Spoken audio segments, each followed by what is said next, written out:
कियारा एक बहुत ही अमीर बाप की बेटी थी।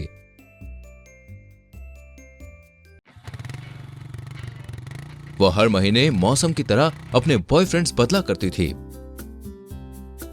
लेकिन एक दिन ऐसा कुछ हो जाता है जिसे देखकर उसके मॉम डैड, शालिनी और धनराज को भी यकीन नहीं होता। कियारा मैडम एक चाइनीज आदमी से शादी करके घर में चाइनीज दामाद ले आती हैं। ओह माय गॉड कियारा बेटा, व्हाट नॉनसेंस इज दिस? तुमने इस चाइनीज आदमी से शादी कर ली? बेटा, ये लुक्खा मेड इन चाइना कमाल तुम्हें मिला तो मिला कहाँ? डैड, ये मेरा पति है और आपका प्यारा दामाद। इससे इज्जत और प्यार से बात कीजिए। इसका नाम घोचूचन है। इसके माँ बाप ने इसका सही नाम रखा है घोचू कहीं का। नी हाओ। ओए लल्लू, हम कब के नहा चुके हैं, तू नहा ले जाके अपने चीनी प्रदेश में। ओफो पापा, बेचारा आपको हेलो कह रहा है चाइनीज में। घोचूचन चलो, अब हम हमारे कमरे में जाकर अपनी सुहागरात मनाएंगे। वो क्या है ना, घोचूचन अनाथ है, इसलिए ये यहाँ मेरे साथ ही रहेगा। आप दोनों का बहुत बहुत धन्यवाद सुसुमा ससुर जी। धनराज और शालिनी अपने चाइनीज दामाद को देखकर अपना सर पकड़ लेते हैं। लेकिन धीरे धीरे घोचूचन अपने सास ससुर के दिल में जगह बना ही लेता है। उन्हें अच्छा अच्छा अलग अलग प्रकार का खाना खिलाता है। वाओ, ये सूप तो बहुत ही बढ़िया है। और ये अजीब सा हलवा जो भी है, इसके स्वाद का तो कोई जवाब ही नहीं भाई साहब। दरअसल घोचूचन एक शेफ है।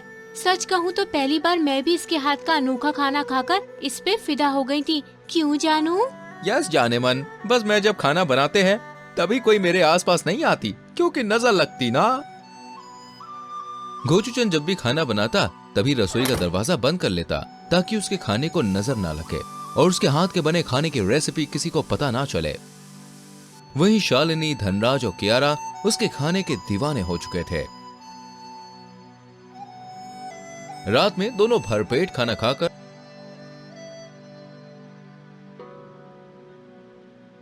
रोमांस करते हैं। मेरा नाम चिन चिन चू बाबा चिन चिन चू, रात चांदनी मैं और तू, hello madam how do you do.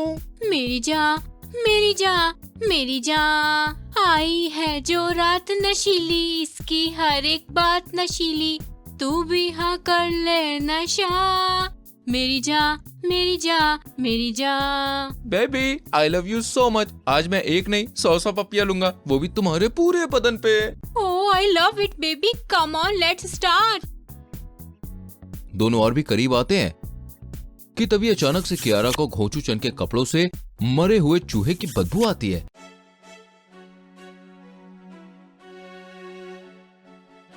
और वो उसके बम पे लात मारकर उसे दूर उड़ा देती है।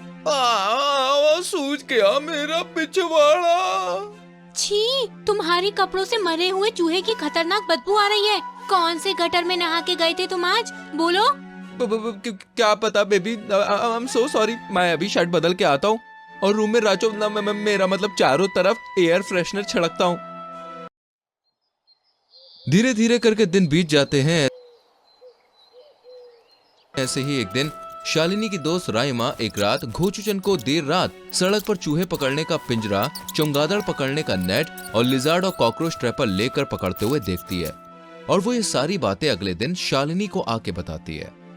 ये तू क्या बोल रही है राइमा?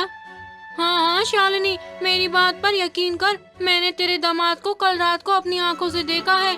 वो कॉकरोच, चमगादड़, छिपकलियाँ और चूहे पकड़कर तुम्हारे घर में घुसा है।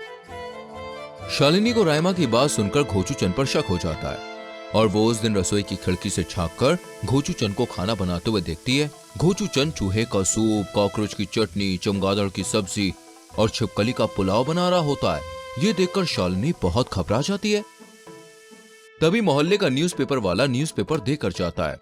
उसमें वो हेडलाइन पढ़ती है, एक चाइनीज आदमी जो अमीर लड़कियों को हानिकारक चाइनीज पदार्थ खिलाकर अपने प्यार के जाल में फंसाता है और फिर उससे शादी करके उसे कीड़े मकोड़े, चूहे, छिपकलियां खिलाकर मौत दे देता है और उसका सारा पैसा लूट लेता है।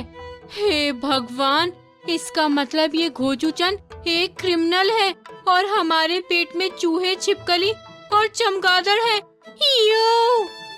शालिनी फौरन ही पुलिस को बुलाती है और घोचू चंद को गिरफ्तार करवाती है। कुछ दिनों के बाद उनका पेट बहुत दर्द करता है और उन्हें सांस लेने में तकलीफ होती है, लेकिन इलाज करवाने के बाद वो लोग मरते मरते बच जाते हैं। गुंजन का देवर नकुल एक मुस्लिम लड़की से शादी करता है। पहले तो उसके परिवार वाले उसे अपनाने से इनकार कर देते हैं, लेकिन फिर वो लोग नकुल की मुस्लिम बीवी हसीना को अपना लेते हैं। चैत्र नवरात्रि और रमजान महीने के रोजे शुरू हो चुके थे। जहां शाम को गुंजन रसोई में अपने व्रत की खिचड़ी बनाने जाती है, तभी वो हसीना को नॉनवेज पदार्थ बनाते हुए देखती है। हे माँ माता जी, ये तो घोर अनर्थ हो गया। नवरात्रि के 9 दिनों में घर में चिकन और मटन पक रहा है। अरे ओ बेवकूफ हसीना, तुम्हें कुछ अकल है या नहीं? ये क्या बना रही हो? दिख नहीं रहा है क्या अंधी जेठानी साहिबा, मैं अपने इफ्तार की तैयारी कर रही हूँ। नहीं, तुम यहाँ इस रसोई में ये सब नहीं पका सकती हो। क्यों? आपके पिताजी ने दहेज में एक चांदी का चम्मच तो दिया नहीं, तो क्या ये रसोई दी थी? हसीना तो यहीं पर खाना पकाएगी। तुम ऐसे नहीं मानोगी ना, तो मैं तुम्हें बाद में सबक सिखाऊंगी। बाद में गुंजन रसोई में जाकर कांटे बिछा देती है ताकि हसीना उन पर पैर रखे और गिर जाए, लेकिन उसकी इस चाल का शिकार उसकी सास छम्मो होती है और वो धड़ाम से नीचे गिर जाती है। हाय रे, मर गई मैं तो।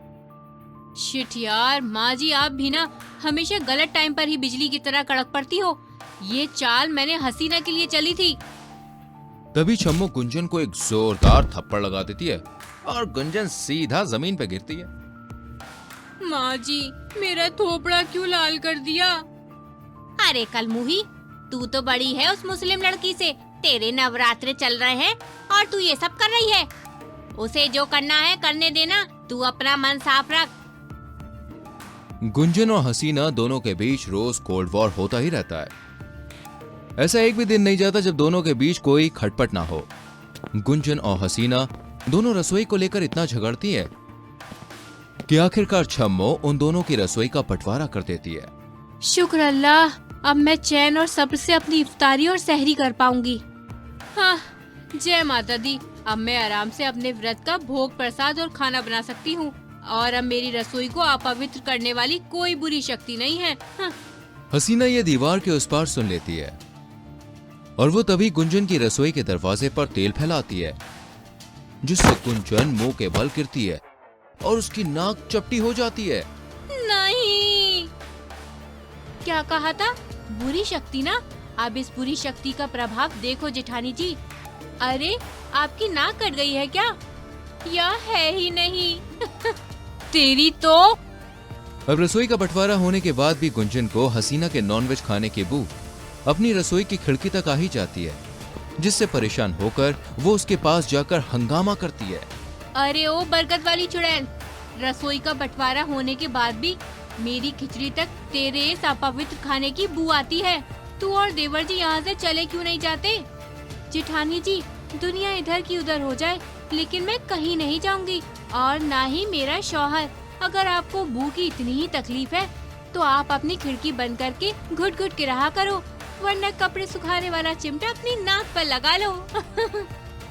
दोनों एक दूसरे के साथ बॉक्सिंग करती है और दे दनादन पंचेस से एक दूसरे का मुंह सुझा देती है और खूब मजाक उड़ाती है। लेकिन एक दिन हसीना देखती है कि गुंजन की नवरात्रि पूजा की अखंड ज्योत बुझ रही है। अरे नहीं, ये दिया।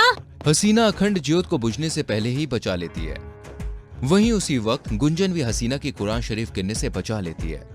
दोनों एक दूसरे की तरफ देखते हैं और उनकी आंखें नम हो जाती है। तभी वहां पर सास छम्मो आती है। देखा बहुओं, तुम दोनों चाहे कितना भी लड़ झगड़ लो, लेकिन बात जब एक दूसरे के धर्म की रक्षा करने की आई, तभी गुंजन ने भी कुरान शरीफ की रक्षा की और हसीना ने भी अखंड ज्योत को बुझने से बचा लिया। यही तो है तुम दोनों के धर्मों के संस्कार। बहुओं, अगर ये दो त्योहार दोनों भगवान एक साथ चल सकते हैं, तो हम इंसान क्यों नहीं? क्या हिंदू, क्या मुस्लिम, हम सबसे पहले एक इंसान हैं।